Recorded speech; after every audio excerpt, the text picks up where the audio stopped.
اسلام سے نہ بھاگو، راہ خدا یہی ہے۔ اے سونے والو جاگو، شمس الضحیٰ یہی ہے۔ اعوذ باللہ من الشیطان الرجیم، بسم اللہ الرحمن الرحیم۔ ناظرین کرام، السلام علیکم ورحمۃ اللہ وبرکاتہ۔ ناظرین کرام، آج 25 اکتوبر 2025 ہے اور جرمنی سے راہ خدا کی براہ راست نشریات کے ساتھ ہم ایک مرتبہ پھر آپ کی خدمت میں حاضر ہیں۔ جیسا کہ آپ کے علم میں ہے، ہمارا راہ خدا کا یہ پروگرام براہ راست آپ کی خدمت میں پیش کیا جاتا ہے، اور اس پروگرام میں ہم بات کرتے ہیں حضرت مرزا غلام احمد قادیانی علیہ السلام، جو کہ بانی جماعت احمدیہ ہیں، آپ کے عقائد کے حوالے سے، آپ کی تعلیمات کے حوالے سے، اور بالعموم اسلام کی تعلیمات کے حوالے سے بات ہوتی ہے۔ حضرت مرزا غلام احمد قادیانی علیہ السلام، میں نے ابھی عرض کیا کہ آپ کا دعویٰ امام مہدی ہونے کا، مسیح موعود ہونے کا ہے، اور آپ کا یہ دعویٰ آن حضرت صلی اللہ علیہ وآلہ وسلم کی پیشگوئیوں کے مطابق ہے۔ اس کے دعوے کو آپ تک پہنچانے کے لیے اور آپ کے ذہن میں جو بھی سوالات اٹھتے ہیں، ان تمام سوالات کے جوابات دینے کے لیے اس پروگرام کو ہم آپ کی خدمت میں پیش کرتے ہیں۔ براہ راست پروگرام ہے، اگر آپ کے ذہن میں کوئی بھی سوال ہو تو جو سکرین پر نمبرز آپ کو دکھائے جا رہے ہیں، ان پر آپ رابطہ کر کے براہ راست اس پروگرام میں شامل ہو سکتے ہیں، اس پروگرام کا باقاعدہ حصہ بن سکتے ہیں، اور آپ کے جو بھی سوالات ہوں گے ہم یہاں پر پینل میں موجود علماء کی خدمت میں رکھیں گے اور ان کے جوابات دیں گے۔ آج جو علماء کرام ہمارے ساتھ اس پروگرام میں شریک گفتگو ہوں گے، ان میں مکرم و محترم محمد احمد راشد صاحب ہیں، اور اسی طرح مکرم و محترم حفیظ اللہ بروانہ صاحب ہیں۔ آپ دونوں حضرات کو بھی السلام علیکم ورحمۃ اللہ۔ ناظرین کرام، حضرت مرزا غلام احمد قادیانی علیہ السلام نے جماعت احمدیہ کی بنیاد رکھی، اور آپ کا دعویٰ آن حضرت صلی اللہ علیہ وآلہ وسلم کی پیشگوئیوں کے مطابق، قرآن کریم کی تعلیمات کے مطابق، خدا تعالیٰ کے وعدے کے مطابق تھا۔ آپ نے یہ دعویٰ کیا کہ آپ وہی موعود ہیں جس کی پیشگوئی آن حضرت صلی اللہ علیہ وآلہ وسلم نے بیان فرمائی، اور اپنی امت کو جس کی خوشخبری دی۔ اب جب یہ دعویٰ حضرت اقدس مسیح موعود علیہ السلام کا ہمارے جو غیر احمدی احباب ہیں ان کے سامنے بھی رکھا جاتا ہے، تو وہ بالعموم یہ سوال کرتے ہیں کہ جب امام مہدی اور مسیح موعود نے ظاہر ہونا ہے تو اس کے ساتھ کچھ پیشگوئیاں بھی منسلک ہیں جو آن حضرت صلی اللہ علیہ وآلہ وسلم نے بیان فرمائی ہیں، اور جب ان پیشگوئیوں کے حوالے سے ہم ان سے بات کرتے ہیں تو بالعموم جو دجال کی پیشگوئی آن حضرت صلی اللہ علیہ وآلہ وسلم نے بیان فرمائی ہے، اس کے ظہور کا بھی وہ ہم سے مطالبہ کرتے ہیں۔ ان کا سوال یہ ہوتا ہے کہ آن حضرت صلی اللہ علیہ وآلہ وسلم نے جہاں پر امام مہدی کے ظہور کا، مسیح موعود کے ظہور کی پیشگوئی بیان فرمائی ہے، اس کے ساتھ آن حضرت صلی اللہ علیہ وآلہ وسلم نے یہ بھی بیان فرمایا ہے کہ اس وقت جب امام مہدی ظاہر ہوگا یا مسیح موعود کا ظہور ہوگا، دجال کا بھی ظہور ہوگا، اور اس جو پیشگوئی ہے اس کے حوالے سے وہ ہم سے جاننا چاہتے ہیں کہ دجال کا ظہور ہوا ہے یا نہیں ہوا۔ آج ہم اس پروگرام سے اسی موضوع پر بات کرنا شروع کریں گے، اور آپ کی خدمت میں ہم اس حوالے سے جو بھی اعتراضات پیش کیے جاتے ہیں اور جو یہ اس پیشگوئی کا حقیقی معنی ہے، ان تمام پہلوؤں کا ہم جائزہ لیں گے انشاءاللہ، اور آپ کی خدمت میں ہم رکھیں گے کہ جو بھی پیشگوئی آن حضرت صلی اللہ علیہ وآلہ وسلم نے حضرت اقدس مسیح موعود علیہ السلام کی بعثت کے حوالے سے بیان فرمائی ہے، وہ تمام کی تمام پیشگوئیاں کس طرح سے، کس شان کے ساتھ پوری ہوئی ہیں۔ دجال کے ظہور کے حوالے سے بھی آج ہم اس پروگرام میں ذکر کریں گے، اور آپ دیکھیں گے کہ جو دجال کا ظہور جس طرح ہمارے جو مسلمان ہیں وہ سمجھتے ہیں، وہ جو پیشگوئی آن حضرت صلی اللہ علیہ وآلہ وسلم نے بیان فرمائی ہے اس کو وہ حقیقی انہی الفاظ کے مطابق دیکھنا چاہتے ہیں کہ اس کا ظہور بھی انہی الفاظ میں ہو جیسے کہ آن حضرت صلی اللہ علیہ وآلہ وسلم نے بیان فرمایا ہے، تو اس کے ساتھ کیا کیا جو منفی پہلو منسلک ہو جاتے ہیں کہ اگر اس کو لفظاً دیکھا جائے کہ کس طرح وہ پوری ہوتی ہے، تو ان تمام پہلوؤں کا آج ہم انشاءاللہ اس پروگرام میں جائزہ لیں گے۔ اس کے ساتھ ہی میں آج کا جو پہلا سوال ہے وہ مکرم و محترم حفیظ اللہ بروانہ صاحب کی خدمت میں رکھنا چاہوں گا کہ قبل اس کے کہ ہم دجال کے حوالے سے پیشگوئیاں جو ہیں یا جو اس کی علامات ہیں ان کے بارے میں بات کریں، خاکسار آپ سے درخواست کرے گا کہ جو بالعموم پیشگوئیوں کو جانچنے کا یا پیشگوئیوں کے ظہور کا جو قرآن کریم کی تعلیمات سے ہمیں جو ملتا ہے، اسی طرح انبیاء کی تاریخ سے، حضرت صلی اللہ علیہ وآلہ وسلم کی تاریخ سے جو ہمیں چیزیں ملتی ہیں کہ پیش گوئیوں کا جو ظہور ہوتا ہے اگر کوئی نبی پیش گوئی کرے، یا اگر قرآن کریم کی جو پیش گوئیاں ہیں، ان تمام پیش گوئیوں کو اگر دیکھا جائے تو کیا ان پیش گوئیوں کا جو لفظاً لفظ پورا ہونا ضروری ہوتا ہے، یا ہمیں ان کی تعویل کرنی پڑتی ہے کہ یہ پیش گوئی جو ہے اس کو کسی تعویل کی صورت میں دیکھا جائے گا؟ اس بنیادی گفتگو کے بعد پھر ہم انشاءاللہ جو پروگرام کا اگلا حصہ ہے اس کے طرف جائیں گے، تو اس حوالے سے میں آپ سے درخواست کروں گا کہ اس پر روشنی ڈالیں۔ جزاک اللہ عثمان صاحب۔ بسم اللہ الرحمن الرحیم۔ جیسا کہ آپ نے فرمایا، پیش گوئیاں جو ہیں یہ اصل میں غیب کی خبروں پر مشتمل ہوتی ہے جو خدا تعالیٰ اپنے انبیاء کو آئندہ آنے والے زمانہ میں یا آخری زمانہ کے متعلق اللہ تعالیٰ اپنے نبیوں کو آگاہ کرتا ہے۔ تاریخ انبیاء ہمیں یہ بتاتی ہے کہ یہ پیش گوئیاں من و عن لفظاً کبھی کسی نبی کی زندگی میں یا اس طریق سے لفظاً ہر پیش گوئی پوری نہیں ہو سکتی۔ تو یہ بات کہنا کہ ہر پیش گوئی کا لفظاً پورا ہونا ضروری ہے، یہ درست بات نہیں ہے۔ قرآن کریم میں ہمیں ایسی کئی پیش گوئیاں ملتی ہیں جو حضور صلی اللہ علیہ وسلم کے بعد وہ پوری ہوئیں اور آج تک ہو رہی ہیں اور آئندہ بھی ہوں گی، چونکہ وہ غیب کی خبریں ہیں اور اللہ تعالیٰ جو ہے غیب کا علم صرف وہ جانتا ہے، اور وہ اپنے نبی کو اتنا ہی غیب کا علم دیتا ہے جتنی اس کو وہاں اس وقت اس کے حالات کے مطابق اس کی ضرورت ہوتی ہے۔ حضرت مسیح موعود والسلام نے بڑی خوبصورت اس ضمن میں ایک بات کی ہے کہ پیش گوئیاں جو ہیں ان کی حالت ایک حاملہ عورت کی حالت کی طرح ہے کہ جو بچہ ماں کے پیٹ میں ہوتا ہے وہ کسی کو بھی دنیا کے جتنی بھی سائنس بھی ترقی کر لے اس کو نہیں وہ جان سکتے کہ جب وہ پیدا ہوگا، وہ بڑا ہوگا، وہ نیک بنے گا، وہ بد بنے گا، اس کے اخلاق کیسے ہوں گے، اس کی نشو و نما کیسی ہوگی، اس کی جوانی کیسی ہوگی، اس کی صحت کیسی ہوگی، اس کا قد کتنا ہوگا، یہ کسی کو نہیں معلوم۔ تو جب وہ پیدا ہوتا ہے اور ساتھ ساتھ بڑھتا ہے، اسی طریق سے ہی جیسے وہ سامنے آتا ہے وہ اس کے مطابق پھر پتہ چلتا ہے۔ بین اسی طرح جو پیش گوئیاں ہیں جب ان کا ظہور ہوتا ہے تو پھر معلوم ہوتا ہے کہ اس پیش گوئی کی خدا تعالیٰ کی منشا کیا تھی۔ اگر ہم انبیاء کی تاریخ دیکھیں تو اتنی بے شمار مثالیں ہیں، ہم ان کو یہاں پہ اکٹھا نہیں کر سکتے۔ مثلا حضرت عیسیٰ علیہ السلام کو اللہ تعالیٰ نے بتایا کہ داؤد کا تخت ملے گا، حضرت عیسیٰ اس کو ظاہر پر معمول کر بیٹھے اور اپنے حواریوں کو کہا کہ کپڑے بھی بیچنا پڑیں تو اسلحہ خریدیں کیونکہ داؤد کا تخت ملنا ہے۔ لیکن حضرت عیسیٰ علیہ السلام نے جب دیکھا کہ یہ ظاہری تخت جب وہ پیش گوئی پوری نہیں ہوئی تو پھر فرمایا کہ یہ جو تخت سے مراد ہے وہ روحانی وہ آخری بادشاہت جو اللہ تعالیٰ کی آسمان پہ بادشاہت ہے وہ مراد تھی۔ تو یہودا اسکریوتی جو ان کے ایک حواری تھے وہ اس وجہ سے مرتد ہو گئے کہ کیونکہ وہ ظاہری پہلے حضرت عیسیٰ نے بتایا وہ پیش گوئی پوری نہ ہوئی، تو وہ 12 تختوں والی بات وہ بھی اس طرح بیانی لفظ بلفظ پوری نہیں ہوئی۔ اسی طرح حضرت یونس علیہ السلام کی پیش گوئی بھی ہے۔ حضرت یوسف علیہ السلام کی جب ہم پڑھتے ہیں تو اللہ تعالیٰ نے وہ قصہ قرآن کریم میں بیان فرمایا اور اس میں بڑی ہمیں رہنمائی ملتی ہے۔ انی رأیت احد عشر کوکبا والشمس والقمر رأیتہم لی ساجدین۔ اللہ تعالیٰ تو فرماتا ہے کہ یہ تمام خدا تعالیٰ کے نظام کے تابع ہیں، کسی کو سجدہ نہیں کر سکتے۔ حضرت یوسف علیہ السلام دیکھتے ہیں کہ وہ میرے سامنے سجدہ ریز ہیں۔ تو یہ کتنے سالوں کے بعد مصر میں جا کر یہ پیش گوئی کس رنگ میں پوری ہوئی کہ آپ کے تمام بھائی جو ہیں وہ آپ پر ایمان لے آئے، آپ کے والد وہاں پہ ملے، اور اس وقت حضرت یوسف علیہ السلام نے فرمایا کہ یہ وہ رویا تھی، یہ اس کی تعبیر ہے۔ اور یہی بات ہے کہ اللہ تعالیٰ فرماتا وَلِنُعَلِّمَهُ مِن تَأْوِيلِ الْأَحَادِيثِ کہ اللہ تعالیٰ خود سکھاتا ہے، جو پیش گوئیوں کی تعویل ہے وہ خود سکھاتا ہے، انسان خود بخود۔ اسی طرح اس کے اندر وہ جو بادشاہ نے وہ گایاں دیکھیں کہ وہ دوسروں کو کھا رہی ہیں، اب وہ خواب کچھ ہے، اس کی تعویل حضرت یوسف علیہ السلام کیا فرما رہے ہیں، کوئی ظاہری وہ بات ہمیں نظر نہیں آتی۔ تو یہ حقیقت بات ہے کہ کبھی بھی اس طرح پیش گوئیاں لفظاً پوری ہمیں قرآن کریم اس کی مخالفت کرتا ہے۔ حضور صلی اللہ علیہ وسلم کی زندگی میں ہمیں بے شمار مثالیں ملتی ہیں۔ مثلاً حضور صلی اللہ علیہ وسلم نے ایک دفعہ خواب میں دیکھا کہ ابو جہل جنت میں ہیں، تو آپ کی آنکھ کھلی تو آپ بڑے حیران تھے اور فرمایا کہ مال ابی جہل والجنہ لا یدخلھا ابداً،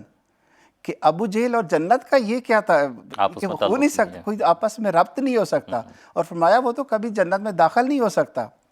اب حضور نے یہ رویا میں دیکھا، لیکن اس وقت تک نہیں معلوم تھا۔ فتح مکہ کے موقع پر جب اکرمہ بن ابی جہل اسلام لائے تو حضور نے فرمایا یہ وہ رویا تھی جو اس رنگ میں پوری ہوئی۔ تو ہم دیکھتے ہیں اسی طرح حضور صلی اللہ علیہ وسلم کا صلح حدیبیہ کا جو واقعہ ہے، حضور نے کشف میں دیکھا کہ خانہ کعبہ کا طواف کر رہے ہیں، اپنے تمام صحابہ کو لے کے وہاں سے چل پڑے کہ خدا تعالیٰ کی یہ منشا ہے، اس لیے ہم طواف کعبہ کریں گے۔ تمام صحابہ بھی ساتھ تھے۔ تو جب حدیبیہ کے مقام پر پہنچے اور خدا تعالیٰ، وہ وعدہ تو تھا لیکن یہ اس وعدے میں، اس پیشگوئی میں یہ ہرگز نہیں تھا کہ اسی سال یہ وعدہ پورا ہوگا۔ تو وہاں جب خدا تعالیٰ نے آپ پہ یہ کھولی بات تو وہاں معلوم ہوا کہ ٹھیک ہے، اللہ تعالیٰ نے فرمایا کہ اس سال، اگلے سال بھی یہ وعدہ پورا ہو سکتا ہے۔ تو حضور صلی اللہ علیہ وسلم اس خواب کی بنا پر اس کو ظاہری لفظوں کو دیکھ کر آپ روانہ ہوئے، لیکن وہاں پہ مکہ نہیں جا سکے اور واپس آئے، اور پھر اگلے سال اس خواب کو پورا کرنے کے لیے جیسے اللہ تعالیٰ نے فرمایا تھا پھر مکہ کا طواف کیا۔ تو اصل یہ بات ہے، یہ کبھی ایسا نہیں ہو سکتا۔ قرآن کریم کی تشبیہات اور استعارات اور جو غیب کی خبریں ہیں، جب تک وہ ظاہر نہیں ہو سکتی اس وقت تک ان کا پورا ہونا یہ ممکن نہیں ہے۔ باقی رہی یہ بات کہ بعض اوقات یہ بھی غیرت جماعت کہہ دیتے ہیں کہ اس میں تو اجماع ہے کہ اس کا لفظاً پورا، یہ بالکل غلط بات ہے، اجماع نہیں ہے۔ ایک کتاب حنفیوں کی ہے جس کا نام ہے مسلم الثبوت، اس میں لکھا کہ اما فی المستقبلات کا اشراط الساعۃ و امور الآخرۃ فلا اجماع عند الحنفیۃ لأن الغیب لا مدخل فیہ للاجتہاد، کہ جو مستقبل کی پیشگوئیاں ہیں، جیسے آخری قیامت کی علامات ہیں یا دوسری آخرت کے امور ہیں، اس میں حنفیوں کا کوئی اجماع نہیں ہے۔ حنفیوں کے نزدیک یہ اجماع نہیں، کیوں؟ کیونکہ امور غیبیہ جو ہیں اس میں اجتہاد اور رائے کا کوئی دخل نہیں ہے۔ تو اس لیے یہ بھی کہنا کہ اچھا تمام امت کا اس پہ اجماع ہے، یہ بھی غلط ہے۔ اور یہ پیشگوئیاں انبیاء کی تاریخ میں ہمیشہ اس وقت یہ پوری ہوتی رہی ہیں، ان کی تعویل ہی کی گئی ہے۔ کبھی بھی ایسا نہیں ہوا کہ وہ لفظاً پوری ہوں۔ آج وسلم کی زندگی میں ہمیں بیسیوں ایسی مثالیں ملتی ہیں۔ قرآن کریم اس کی تائید کرتا ہے کہ پیش گوئیاں جب تک پوری نہ ہوں کوئی انسان اس کے بارے میں حتماً رائے قائم نہیں کر سکتا۔ ٹھیک ہے، جزاکم اللہ۔ آپ نے آخر پہ خلاصے کے طور پر بھی بیان کر دیا ہے کہ جو پیش گوئیاں ہیں وہ منوان اس طرح سے پوری نہیں ہوتی، اور جو دجال کے حوالے سے، چونکہ ہمارا یہ آج کا ٹاپک ہے، اس کے حوالے سے بھی ہم بات کریں گے کہ جو دجال کے بارے میں جو پیش گوئیاں ہیں تو ان کا بھی کسی نہ کسی رنگ میں ہمیں ان کی تعویل کرنی پڑے گی، ورنہ اگر صورتحال اس کو جیسے منوان لیا جائے تو یہ ہوگی کہ نعوذ باللہ حضرت صلی اللہ علیہ وسلم جو یہ پیش گوئی بیان فرما رہے ہیں وہ بھی ایک مذاق خیز بات بن جاتی ہے۔ تو جزاکم اللہ، آپ نے اس پر بنیادی گفتگو کی اور روشنی ڈالی۔ راشد صاحب، آپ کی خدمت میں یہ سوال اسی کے آگے اگلا حصہ میں رکھنا چاہتا ہوں کہ دجال کے حوالے سے ہم بات کرنا چاہتے ہیں۔ تو جو دجال کے متعلق جو پیش گوئیاں ہیں اس کا بھی ایک بڑا حصہ جو ہے وہ استعارات پر مشتمل ہے، اس کی کیا دلیل ہے کہ وہ حقیقتاً استعارات ہیں؟ بسم اللہ الرحمن الرحیم۔ عثمان صاحب، بات یوں ہے کہ دجال کے بارے میں جو مسلمان نقشہ پیش کرتے ہیں، اگر اس نقشے کو قبول کر لیا جائے جو وہ دجال کی شکل اور صورت پیش کرتے ہیں، تو سب سے پہلی بات یہ ہے کہ وہ قرآن کریم کے خلاف ہے۔ مثلا وہ کہتے ہیں کہ واقعتاً ایسا ہوگا کہ دجال جسے چاہے گا وہ مار دے گا، جسے چاہے مردہ کو چاہے گا اسے زندہ کر دے گا، آسمانوں زمینوں پہ اس کی حکومت ہوگی، وہ بادلوں سے کہے گا پانی کیا کہتے ہیں برسات برسا دو تو وہ برسات برسا دیں گے، وہ کیا کہتے ہیں بنجر زمینوں سے کہے گا کہ چلو جی تم فصلیں اگاؤ تو فصلیں اگ جائیں گی، وغیرہ وغیرہ۔ تو وہ گویا وہ یہ کہتے ہیں کہ قرآن کریم میں یہ جو اللہ تعالیٰ اپنی اس بارے میں فرماتا ہے کہ انما امرہ اذا اراد شیئا ان یقول لہ کن فیکون، کہ اللہ ہی کا یہ حق ہے، وہ اللہ ہی ہے کہ جب وہ کسی بات کا ارادہ کرے کہتا ہے کن فیکون، جب وہ کہتا ہے کن کہتا ہے تو ہونی شروع ہو جاتی ہے۔ تو وہ کہتے یہ ہیں کہ غیر احمدی کہ نہیں، یہ صرف اللہ کے لیے مخصوص نہیں ہے، زبان سے نہیں بھی کہتے، لیکن جو نقشہ وہ پیش کرتے ہیں یہ تو دجال بھی یہ کام کرے گا کہ جو خدا تعالیٰ کی صفات ہیں وہ ایک لحاظ سے ہاں اسے حاصل ہوں گی۔ اب بات یوں ہے کہ قرآن کریم ہے کتاب فیصلہ کن کتاب تو وہ ہے، لہٰذا قرآن کریم کے خلاف جو بھی تشریح ہے قرآن کی تعلیم کے خلاف، وہ تو مانی نہیں جا سکتی۔ اب یہ کیسے ہو سکتا ہے کہ انسان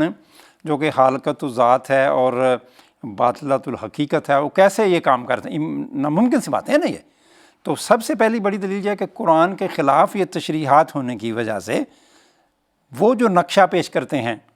وہ بالکل غلط ہے۔ ٹھیک ہے جی۔ اگلی بات، اب مکرم بھروانا صاحب نے بتایا کہ حضرت یوسف علیہ الصلوۃ والسلام نے ایک خواب دیکھی، اور اس خواب میں جب انہوں نے دیکھی، سورہ یوسف میں اس کا ذکر ہے، تو انہوں نے یہ نہیں فرمایا کہ میں نے ایک خواب میں دیکھا ہے۔ انہوں نے جو لفظ استعمال کیا، انہوں نے کہا انی رأیت، میں نے دیکھا ہے۔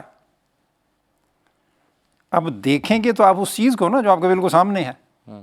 لیکن ایک چیز جو مستقبل میں ہونی ہے، جب اس کے بارے میں آپ کہتے ہیں میں نے دیکھا ہے، تو مطلب یہ ہے کہ آپ نے خواب میں دیکھا ہے، آپ نے کشف میں دیکھا ہے۔ یہ ہم بھی کرتے ہیں، ہمیں کو خواب آئے تو ہم کبھی، حالانکہ خواب کی ایک تعبیر ہوتی ہے، اس نے مستقبل میں پورا ہونا ہوتا ہے، اور کوئی بندہ یہ نہیں کہتا کہ میں یہ کروں گا، میں یوں نہیں کہتا ہے کہ میں نے دیکھا ہے، میں مثلاً نہا رہا تھا، میں مثلاً دوڑا تھا، حالانکہ اس کی تعبیر وہ مستقبل کے سے متعلقہ ہوتی ہے۔ تو اس وجہ سے علماء اسلام نے یہ بات لکھی ہے کہ رسول اللہ صلی اللہ علیہ وسلم نے جب دجال کا ذکر فرمایا تو آپ نے فرمایا کہ رأیت، میں نے دجال کو دیکھا، وہاں خانہ کعبہ کا طواف کر رہا تھا، میں نے اس کو یوں دیکھا، میں نے اس کو یوں دیکھا۔ تو اس پہ علماء اسلام نے یہ لکھا ہے کہ رسول اللہ صلی اللہ علیہ وسلم کا یہ لفظ استعمال کرنا یہ بتاتا ہے کہ یہ کشف یا خواب تھا، اور جب ایک چیز کشف یا خواب ہے تو اس کی تعبیر ہے۔ ٹھیک ہے نا، یہ کو میں نہیں کہہ رہا، یا ہم نہیں کہتے کہ جی کہ یہ کشف یا خواب تھا، علماء اسلام نے لکھا، میں ابھی بعض کے حوالے پڑھ کے سناؤں گا۔ پھر ایک اور بات، بندہ کہہ سکتا ہے جی کہ میں نے دیکھا، یہ کیوں الفاظ استعمال ہوئے؟ اس کی وجہ یہ ہے کہ کیونکہ وہ ایک محقق بات ہے جس نے مستقبل میں ہونا ہوتا ہے، تو اس کے لیے اللہ تعالیٰ کا یا انبیاء کا یہ طریقہ ہے کہ وہ ماضی کا صیغہ استعمال کرتے ہیں کہ گویا ایسے ہی جیسے ہو گئی، لیکن وہ جو ماضی کا صیغہ جب رأیتو کہتے ہیں تو اس کا مطلب یہ نہیں ہوتا، مثلا اگر تو دجال وہاں پھر رہا ہوتا نا تو رسول اللہ صلی اللہ علیہ وسلم کہتے ہیں رأیتو، میں نے دجال کو دیکھا ہے، خانہ کعبہ کے آس پاس پھر رہا تھا، تو پھرتا اس کا مطلب کہ اس کو بالکل آپ نے دنوی ایک حقیقت کے طور پہ دیکھا ہے، وہ ایک آپ کے سامنے ایک مجسم وجود تھا اور آپ اس کی کوئی باتیں بتا رہے ہیں۔ آپ نے فرمایا کہ میں نے اس کو دیکھا ہے، پھر کأنی،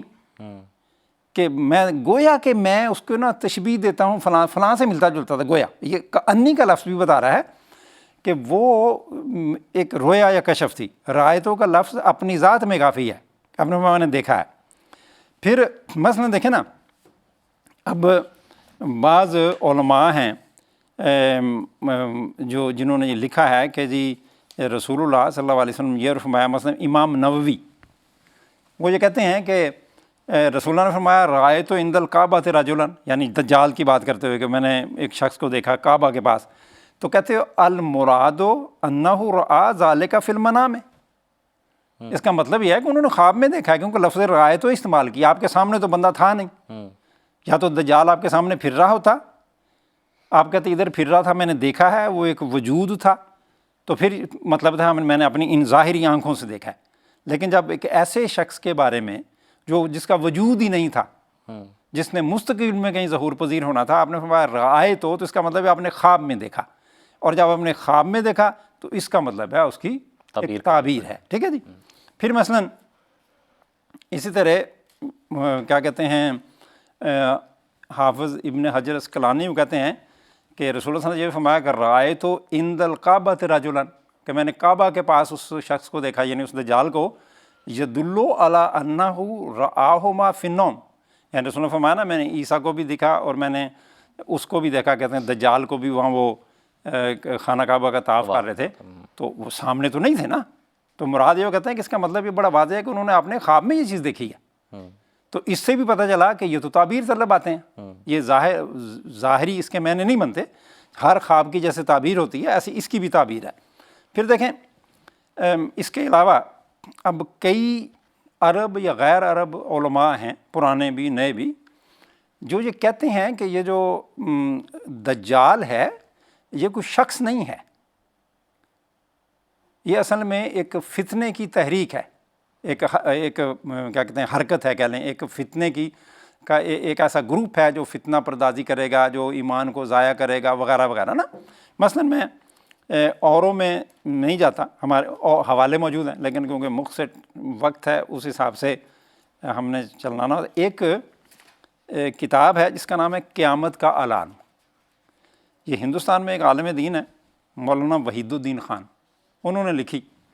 قیامت کی مختلف علامات پہ انہوں نے کی۔ اب دیکھیں وہ کہتے ہیں کہ حدیث کی مشہور کتاب سنن ابن ماجہ میں ایک روایت ان الفاظ میں آئی ہے، وَلَا الْمَهْدِيُّ إِلَّا عِيسَىٰ بْنَ مریم، یعنی عیسیٰ بن مریم کے سوا کوئی اور مہدی نہیں۔ اس حدیث رسول سے معلوم ہوتا ہے کہ مہدی اور مسیح دونوں ایک ہی شخصیت کے علامتی طور پر الگ الگ نام ہیں۔ آخری دور میں ظاہر ہونے والی ایک ہی شخصیت ہے جس کو کسی روایت میں رجل مومن بتایا گیا ہے اور کسی روایت میں مہدی اور کسی روایت میں مسیح۔ ایک اعتبار سے ظاہر ہونے والا شخص امت محمدی کا ایک فرد ہوگا، اس اعتبار سے اس کو رجل مومن کہا گیا۔ دوسرے اعتبار سے وہ گمراہی کے عمومی اندھیرے میں ہدایت کی روشنی کو مکمل طور پر دریافت کرے گا، اس اعتبار سے اس کو مہدی کہا گیا ہے، یعنی ہدایت پایا ہوا شخص۔ اور ایک اعتبار سے وہ شخص امت محمد کے آخری زمانہ میں وہی رول ادا کرے گا جو امت یہود کے آخری زمانے میں حضرت مسیح نے انجام دیا تھا۔ گویا کہ یہ تینوں الفاظ ایک ہی شخصیت کے تین پہلوؤں کو بتاتے ہیں،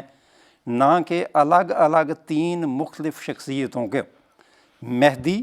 اور مسیح اور دجال کوئی پر اسرار شخصیتیں نہیں ہیں، یہ دراصل ما بعد سائنس دور کے حالات میں پیش آنے والے فطری واقعات ہیں۔ مراد یہ ہے کہ یہ اس کے علاوہ بھی علماء ہیں، میں وقت کی مناسبت صرف میں نے اردو دان طبقے کے لیے اردو کا حوالہ پڑھ دیا کہ وہ یہ علماء کا ایک طبقہ ہے جس نے یہ کہا ہے کہ یہ تو کوئی ما فوق فطرت چیز نہیں ہے، یہ جو ہے نا کہ جیسے انہوں نے بنایا ہوا ہے مسیح کا بھی اور مہدی کا بھی اور پھر دجال کا بھی، آخری زمانے میں جو کچھ جو جن کے آنے کا ذکر ہے، وہ یہ کہتے ہیں کہ یہ بعض علامات ہیں، یہ مجازن بعض الفاظ استعمال کے وغیرہ وغیرہ۔ تو میرا خیال ہے کہ اتنا کافی ہے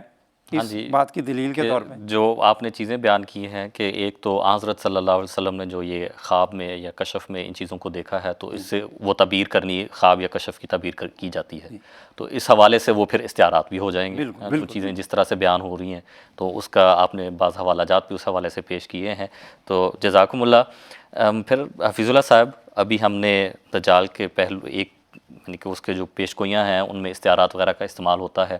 اس پر بات کی ہے، تو آپ سے میں یہ پوچھنا چاہوں گا کہ دجال کیا ہے، یعنی کسے کہتے ہیں کہ دجال؟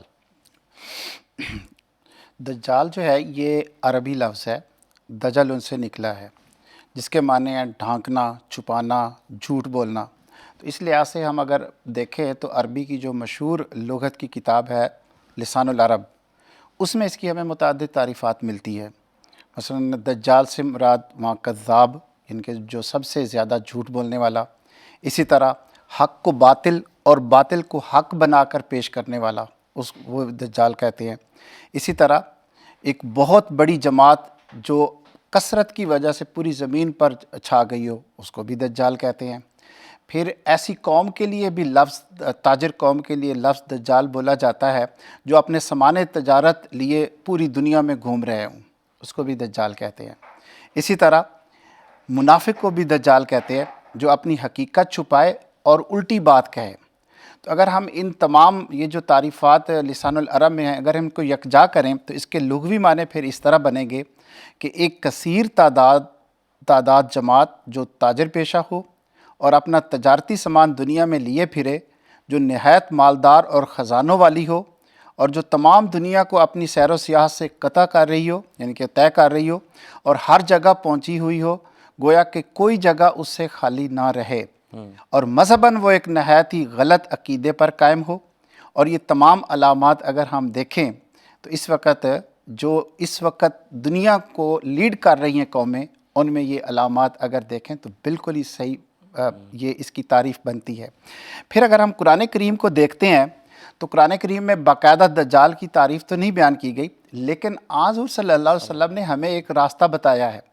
کہ جب دجال کا ظہور ہوگا تو سورۃ کاف کی فلاں فلاں آیات آپ کو تلاوت کریں گے تو دجال کے فتنہ سے بچائیں گی۔ وہ کیا ہے؟ وَيُنذِرَ الَّذِينَ قَالُوا اتَّخَذَ اللَّهُ وَلَدًا۔ یہ اللہ تعالیٰ نے یہاں پہ بتا دیا کہ دجال سے مراد کون سی قومیں ہوں گی۔ پھر اس کے علاوہ ہم دیکھتے ہیں کہ قرآن کریم میں سب سے بڑا فتنہ کس کو قرار دیا ہے؟ اللہ تعالیٰ فرماتا ہے وَقَالُوا اتَّخَذَ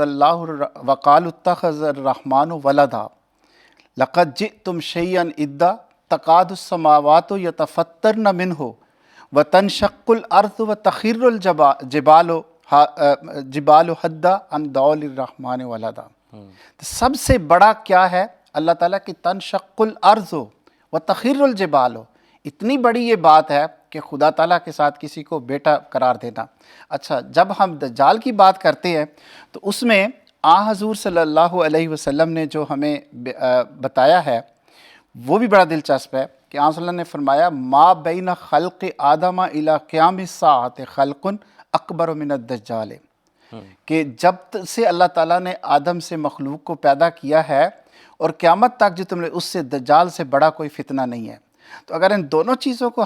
ہم اکٹھا کریں، جو رسول کریم صلی اللہ علیہ وسلم نے دجال کے بارے میں بتایا ہے اور جو قرآن کی طرف حضور صلی اللہ علیہ وسلم نے ہی ہماری رہنمائی فرمائی ہے، تو ان دونوں فتنوں کو اگر اکٹھا کر کے دیکھا جائے تو دجال کے معنی بالکل واضح ہو جاتے ہیں۔ آخر پر حضرت مسیح موعود والسلام نے جو دجال کے معنی بتائے ہیں، آپ فرماتے ہیں کہ دجال کے پھر دو معنی ہیں،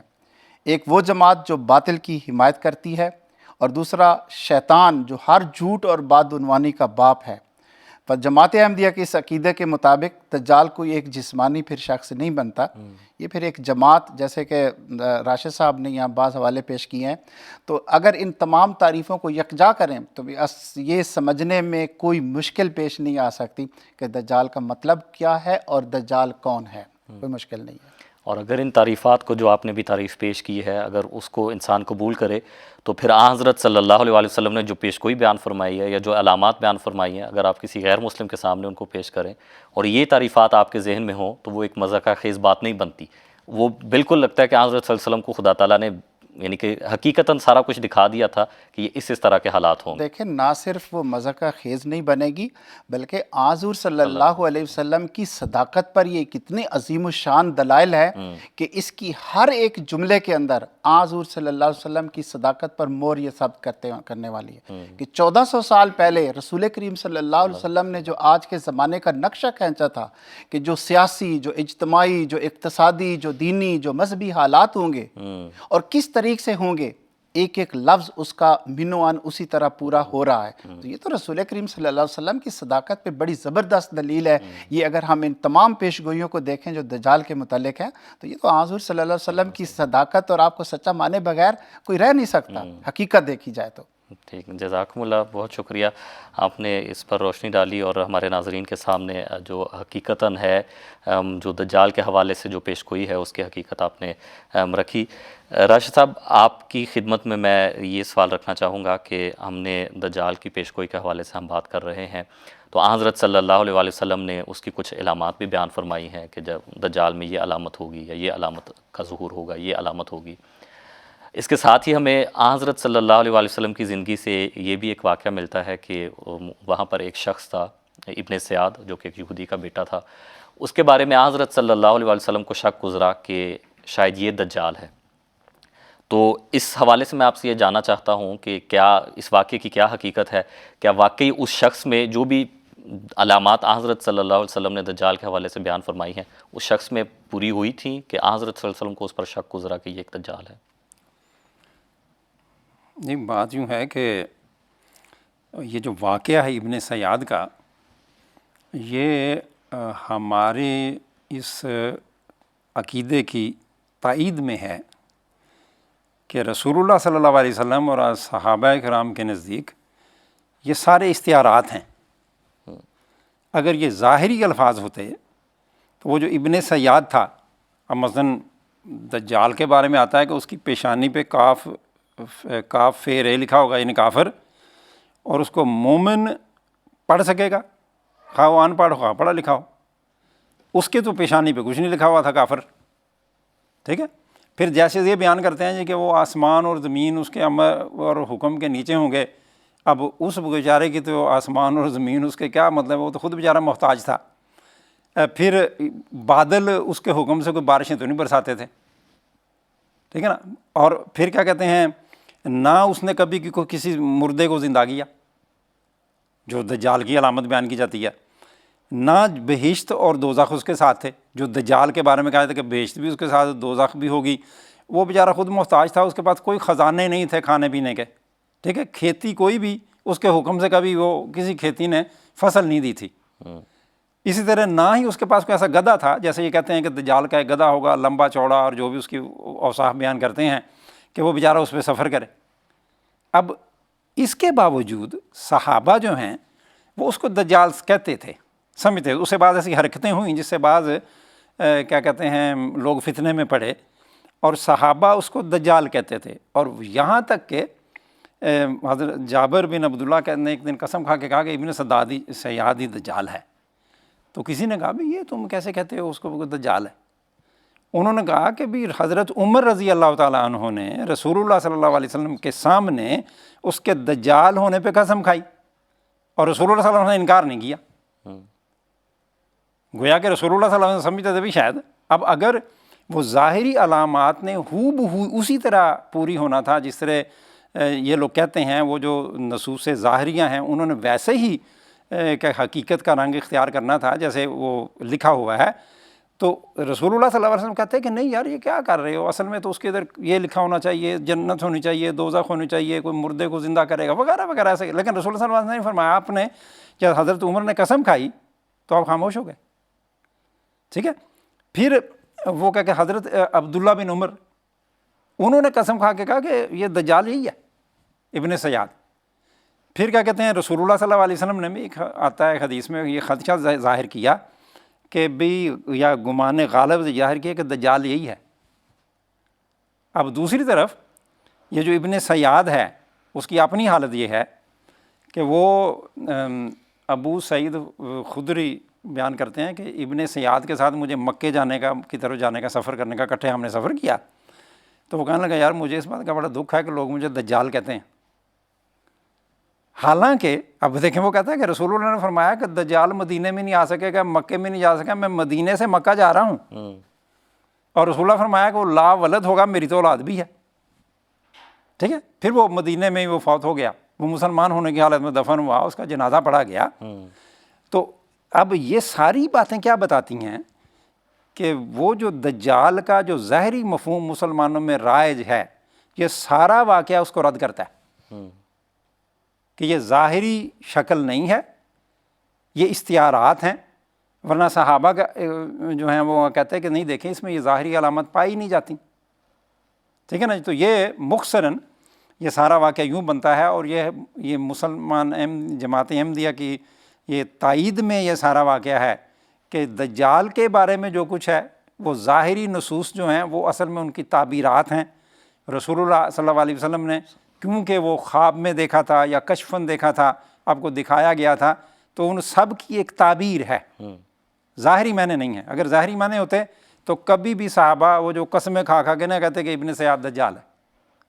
ٹھیک ہے جی۔ ٹھیک ہے، جزاکم اللہ۔ ناظرین، ہم آپ کی خدمت میں ابھی ایک ویڈیو اس حوالے سے دکھانا چاہتے ہیں جو دجال کی علامات کے بارے میں، اور اس کے بعد پھر انشاءاللہ دوبارہ ہم اسی موضوع پر آگے بات کرتے ہیں۔ آئیے وہ ویڈیو دیکھتے ہیں۔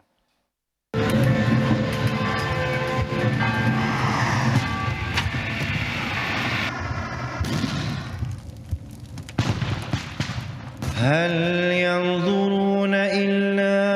أن تأتيهم الملائكة أو يأتي ربك أو يأتي بعض آيات ربك يوم يأتي بعض آيات ربك لا ينفع نفسا إيمانها لم تكن آمنت من قبل أو كسبت في إيمانها خيرا. 3 إذا خرجن لا ينفع نفسا إيمانها لم تكن آمنت من قبل أو كسبت في إيمانها خيرا: الدجال والدابة وطلوع الشمس من مغربها. الله أكبر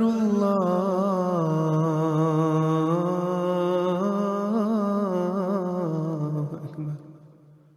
اللهم إني أعوذ بك من عذاب القبر، وأعوذ بك من عذاب النار،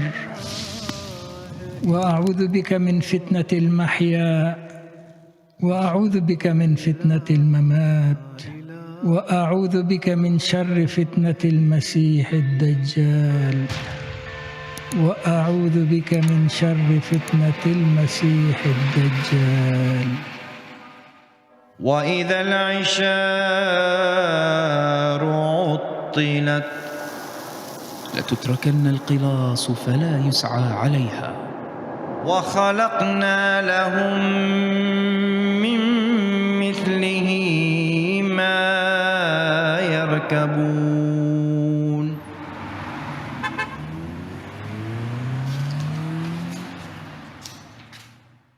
يخرج الدجال على حمار، له حمار أحمر طوله 60 خطوة، يأكل الحجارة ويخرج من أسته النار. يتقدمه جبل من دخان،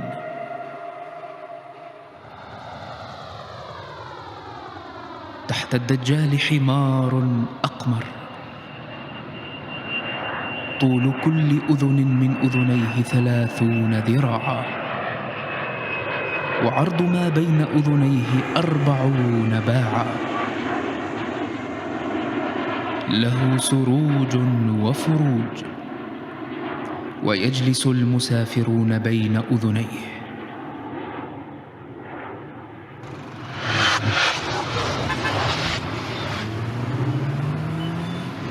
تطوى له الأرض منهلا منهلا، يتناول السحاب بيمينه ويسبق الشمس إلى مغيبها، ويخوض البحر لا يبلغ حقويه، وإحدى يديه أطول من الأخرى، فيمد يده الطويلة فيخرج من الحيتان ما يشاء.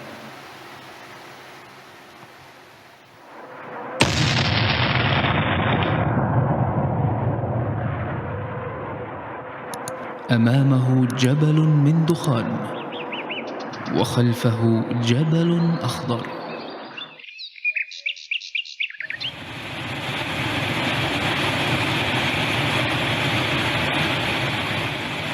يأمر النهر أن يسيل فيسيل، ثم يأمره أن يرجع فيرجع، ثم يأمره أن ييبس فييبس.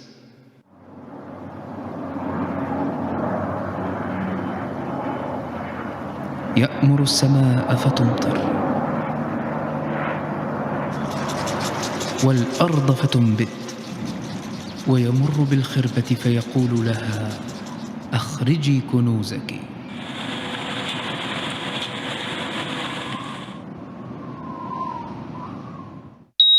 يدعو رجلا يضربه بالسيف فيقطعه جزلتين رمية الغرض، ثم يدعوه فيقبل ويتهلل وجهه يضحك. يسيح الأرض كلها في 40 يوما،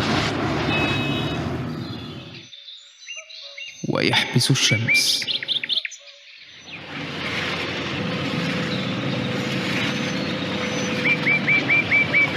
ويكون معه جبال من خبز وأنهار ماء.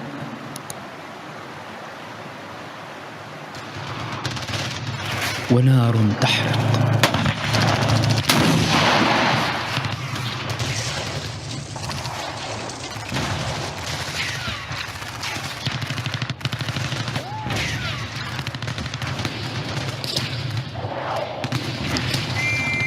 قال رسول الله صلى الله عليه وسلم: